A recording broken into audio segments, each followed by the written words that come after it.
প্রতিদিন বিকেলবেলার আবদার থাকে, কি টিফিন দেবে মা? আচ্ছা তোমরাই বলো তো, সারাদিন সংসারের রান্না বান্না ঘরের হাজারো কাজ সামলে উঠতেই রোজ বিকেল 4টা-5টা বেজে যায়। তারপর আর কি কিছু টিফিন বানাতে ইচ্ছে করে? তাও ভাবলাম ঝটপট কিছু একটা বানিয়ে দিই। তাই নিয়েছি গাজর, গ্রেট করা সেদ্ধ ডিম, পেঁয়াজ কুচি, ক্যাপসিকাম কুচি আর অল্প লঙ্কা। তোমরা চাইলে লঙ্কাটা নাও দিতে পারো।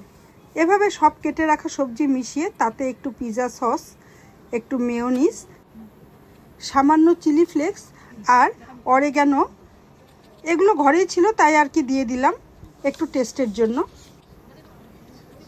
সব কিছু মিশিয়ে দিচ্ছি 1 চামচ টমেটো সস। তোমরা চাইলে এগুলোর পরিবর্তে শুধু টমেটো সসও দিতে পারো। এখন পাউরুটির উপরে সব সবজির স্টাফিংগুলো দিয়ে দেব একে একে।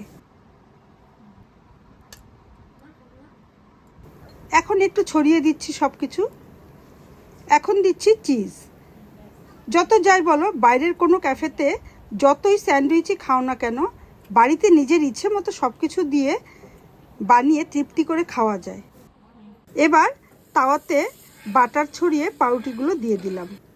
এখন কিন্তু গ্যাসের ফ্লেম একদম লো ফ্লেমে রাখতে হবে। 10 মিনিট ধরে ভাজতে হবে, তাহলে পাউরুটিটা একদম ক্রাঞ্চি হবে।